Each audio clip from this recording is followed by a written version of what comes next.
The iPhone 13. Is it still worth to get the iPhone 13 or you should get the iPhone 14 instead? Let's find it out. So I got the iPhone 13 on the first day of Flipkart's Big Billion Day sale last year for 50,000 rupees after a lot of struggle to get the phone because the Flipkart's website literally crashed at that time. Since then I've been using this as my primary phone, so it's been over a year now using this phone. So this is my review of the iPhone 13 after using it extensively for over a year. So first thing first, I really like the form factor of the phone. It's not too big, not too small. It's kind of the perfect size phone for my hands. The phone is very well built and the buttons are tactile even after using it for 1 year. The front side of the phone is covered with ceramic shield, but you must get a tempered glass as soon as your phone arrives because the ceramic shield is good for drop protection but is very prone to scratches. I ordered tempered glass on the same day I ordered the phone, but the tempered glass arrived 2 days later, and within that 2 days my phone got 3 minor scratches even though I was using the phone very carefully. So I'm just informing you so you don't end up scratching your brand new iPhone. So let's move on to the display and the 60Hz 120Hz debate. I have used both 120Hz and 60Hz phones side by side, and the difference is definitely there, but it's not a major difference to really change your buying decision because most of the people will not even notice the difference, especially if they use only this phone. And the peak brightness is 1200 nits, so you won't have any problem even outdoors. So next, move on to the performance and multitasking, and this is where the A15 Bionic shines. You play games, edit videos,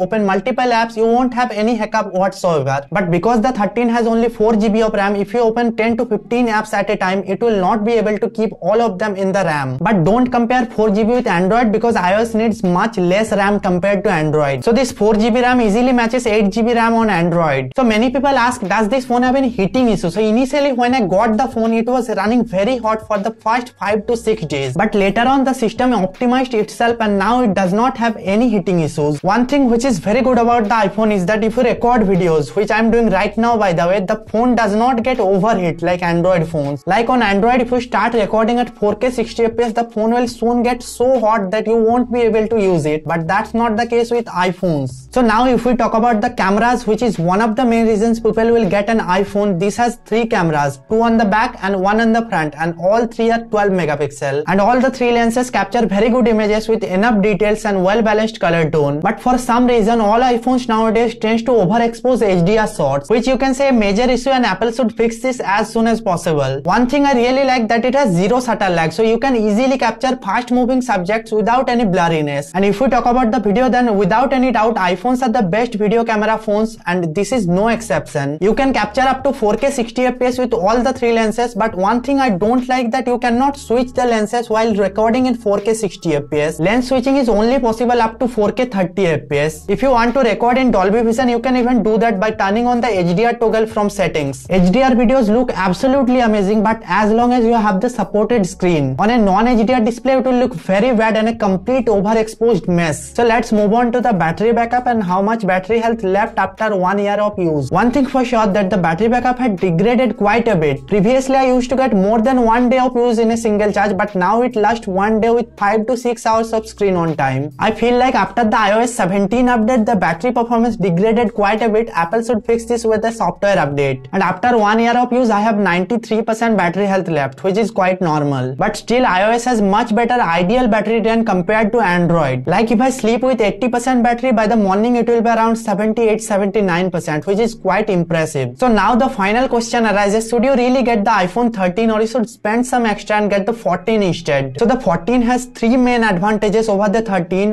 1, better camera, 2, better gaming performance and RAM management, 3, better repairability. On the iPhone 14, you will get action mode on video. Cinematic video is supported up to 4K 30fps, which is only limited to 1080p 30fps on the 13. The footage you are viewing right now is from iPhone 13 1080p 30fps, so you can judge the quality. Although both phones have A15 Bionic chipset, but the 14 has 5-core GPU, but the 13 has 4-core GPU, which will give a slight advantage in gaming performance for the 14. Also, the 14 has 6 GB of RAM, which is 2 GB higher than the 13. So you will get much better better RAM management on the 14 and it is more future proof. Now this could be a deciding factor for you. If you by chance break the back glass of the iPhone 13, you have to pay 32,500 rupees to fix it. But in the case of iPhone 14, you have to pay 14,900, which is still high but much lower than the iPhone 13. So as the iPhone 13 will be available for 43,500 and the 14 will be available for around 50,000 or even less with card discount. So if you have the budget and you are planning to use the phone for 4 to 5 years, you should spend that extra money and get the 14 instead. But if you are okay with the drawbacks I mentioned and your budget is also tight, then get the 13 without any regret. So that's it for today. Thank you for watching the video. I'll see you in the next video.